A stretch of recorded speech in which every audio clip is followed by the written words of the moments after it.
Bien-aimés frères et sœurs, vous connaîtrez la vérité et la vérité vous affranchira. Ça, c'est pas moi qui le dis, c'est la Bible qui le dit. Mais moi, je vous dis bien, vous connaîtrez la vérité historique, notamment celle de vos ancêtres kémites, et vous aurez une vision globale de ce que c'est que la vraie souveraineté politique. J'ajoute, vous reviendrez à la spiritualité africaine ancestrale et vous comprendrez les enjeux de l'indépendance économique. Et pour terminer, vous accepterez votre identité culturelle kémite et vous obtiendrez deux choses. La première, c'est la paix. La seconde, c'est le développement, à une condition. L'unité de toute l'Afrique noire, l'unité de tous les Noirs du monde entier.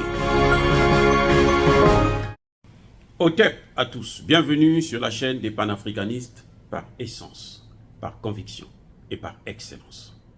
Celle des citoyens kémites par nécessité et obligation de combat. Nous sommes une chaîne qui n'est guidée que par nos ancêtres et rien que par les ancêtres qui appartiennent à l'égrégore du monde noir. Par conséquent, nous ne croyons en aucun Dieu venu de l'étranger. Toutefois, cette vidéo n'est aucunement destinée à inciter à la haine ou à la violence, car nous menons un combat qui est d'abord et avant tout spirituel, ensuite il est politique, géopolitique et géostratégique, contre l'impérialisme, le colonialisme, le néocolonialisme et l'endocoloniat, qui sont tous des crimes contre l'humanité. Et nous menons ce combat sur la base du principe fondamental que nous avons hérité de nos ancêtres kémites, qui est celui de la Mahat, c'est-à-dire solidarité, vérité et justice. Vous êtes donc en droit de connaître la vérité. Et nous avons l'obligation de vous dire la vérité et rien que la vérité, afin que justice soit rendue au continent africain. Et ça, c'est notre modeste contribution dans cette noble lutte en faveur de la souveraineté, la dignité, la solidarité et l'unité africaine. Ça, c'est ce que nous appelons le panafricanisme. Bien-aimés frères et sœurs, la France a répondu au Mali. La France a répondu à la plainte du Mali contre elle au niveau du Conseil de sécurité de l'ONU. La France a réagi. Et je veux vous démontrer que ce n'est qu'une fuite en avant. Et le bras de fer continue. Les preuves du Conseil de sécurité de l'ONU et de l'organisation même des Nations Unies, sa crédibilité est mise en jeu, elle est engagée. Qu'est-ce qui se passe exactement? Vous savez que depuis le 15 août dernier, le Mali a porté plainte contre l'État français, l'armée française notamment, pour violation répétée de son territoire, son ciel. Elle compte plus de 50 fois que la France a violé la souveraineté de l'État malien. Le deuxième élément de la plainte, c'est le Mali accuse la plainte, la France plutôt, de donner des informations aux terroristes et de les armer, de les équiper, de les aider à faire la guerre contre le Mali. Et cette fois-ci, elle n'a pas apporté les preuves, elle dit qu'elle donnera les preuves devant le Conseil de sécurité à partir du moment où le Conseil de sécurité se réunira en urgence pour examiner la question. La France est restée silencieuse depuis près de 2 semaines maintenant.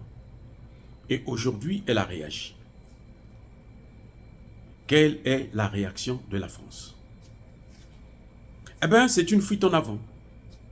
L'irresponsabilité la plus totale. La France pense que, en évitant d'affronter son passé colonial et son caractère paternaliste, condescendant et impérialiste, elle va s'en sortir en Afrique. Ce n'est pas parce qu'elle insulte la Russie partout en Afrique, partout là où elle passe. Elle insulte la Turquie, elle insulte la Chine. Elle attaque d'autres pays étrangers en Afrique, qu'elle restera toujours maître, qu'elle préservera son précaré. Non, c'est fini. Ce que le Mali a fait, c'est un test qui engage la crédibilité même du Conseil de sécurité de l'ONU et par la même occasion, l'Organisation des Nations Unies elle-même. La France réagit comment? C'est que la France, qui a le pen holder en ce qui concerne le Mali, elle vient de déposer une résolution du Conseil de sécurité, au Conseil de sécurité, pour qu'on puisse prendre des sanctions contre le Mali. Je répète, la réponse de la France, c'est laquelle? C'est de profiter du fait que c'est elle qui a le pen holder, c'est-à-dire que c'est elle qui prépare toute résolution concernant le Mali. Alors, concernant l'Afrique, alors, elle a présenté une résolution pour demander à ce que le Conseil de sécurité puisse prendre des sanctions contre le Mali. C'est une façon de dire au Mali, tais-toi. C'est moi qui ai le pouvoir. Je suis le plus fort. C'est moi les Nations Unies. Toi, tu es là seulement pour faire la figuration. Tu n'es pas un État. Et donc, tu n'as rien à voir. Ici, il n'y aura peut-être même pas la réunion. Voyez-vous la réponse de la France? Elle ne répond pas au Mali sur les faits. Elle refuse le face-à-face. Elle refuse d'examiner les preuves que le Mali a. Elle en profite de sa position au sein de l'OTAN et de sa position au Conseil de sécurité en tant que membre permanent du Conseil de sécurité pour influencer le cours et le fonctionnement même du Conseil de sécurité, pour corrompre le Conseil de sécurité de l'ONU. Donc aujourd'hui, au lieu d'organiser une réunion pour examiner la situation, qui sont des faits graves, qui sont reprochés à un État qui a le droit de veto, non, ce qu'elle fait, c'est qu'elle veut intimider, elle veut influencer, elle veut dominer le Mali en demandant des sanctions contre le gouvernement malien. Les sanctions avaient été prises au niveau de la CEDEAO pendant 6 mois. Le Mali avait été sanctionné illégalement, illégitimement et inhumainement à cause de cette même France. Le Mali a tenu grâce à la population malienne, grâce au soutien de la jeunesse africaine. Et là, ils se disent que, bon, puisque la CEDEAO et l'Union africaine ont levé les sanctions, nous devons prendre nos sanctions à nous. Parce qu'eux, ils ont le droit de sanctionner, mais ils n'ont pas le droit d'être sanctionnés, même quand ils tuent, même quand ils commettent des crimes de guerre, même quand ils commettent des crimes contre l'humanité. Ce que le Conseil de sécurité ne dit jamais, notamment les pays de l'OTAN veulent faire disparaître comme élément, c'est le fait que l'instabilité au Sahel vient du fait qu'ils ont détruit la Libye, qu'ils ont tué Kadhafi. Et cette même Libye jusqu'aujourd'hui est encore dans une situation calamiteuse. C'est le chaos en Libye.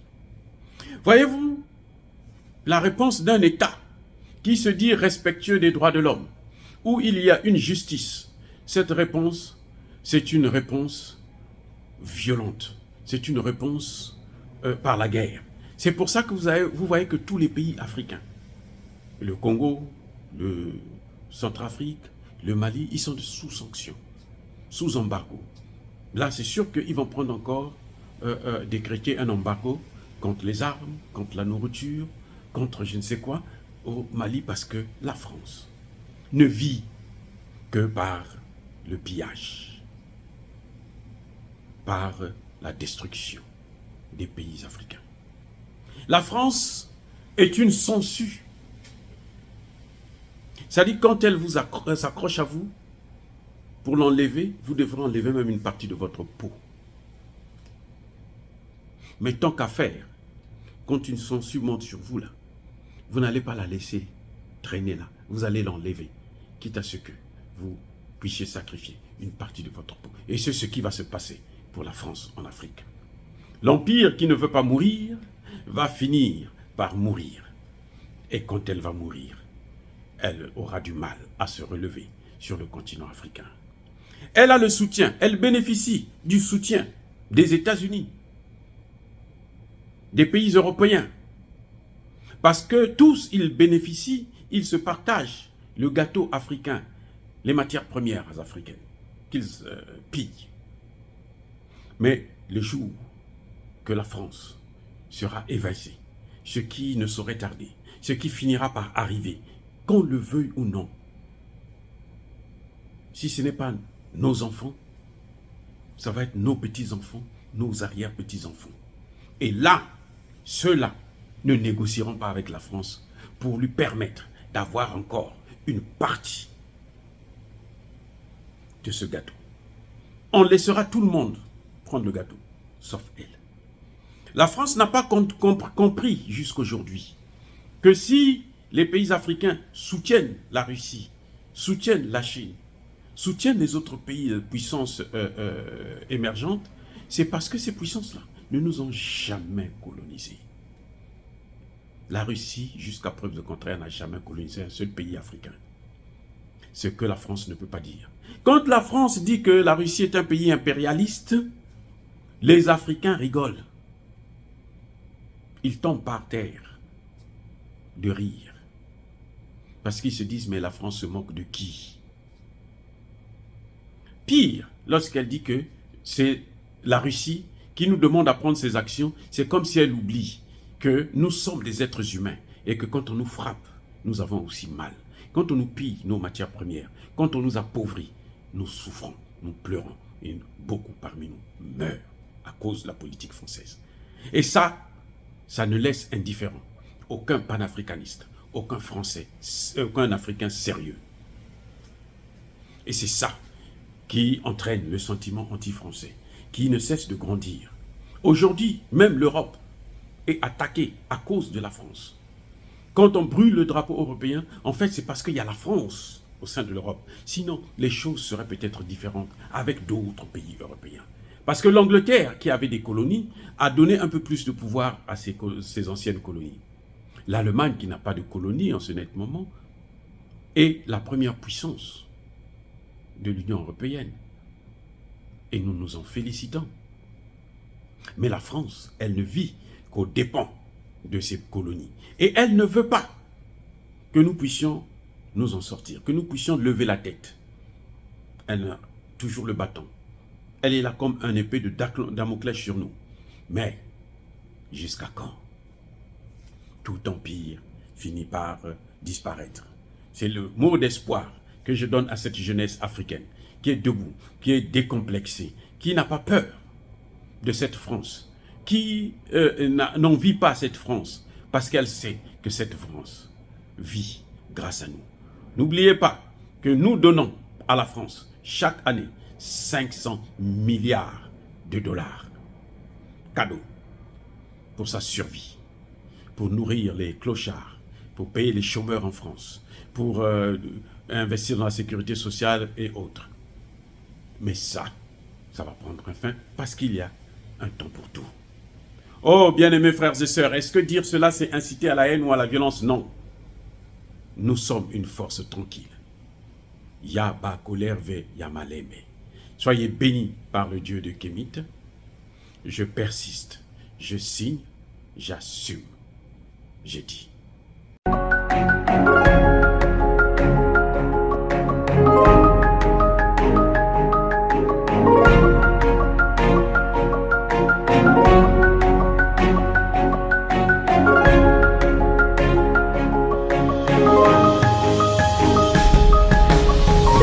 Eux, ils marchent par la foi et non par la vue.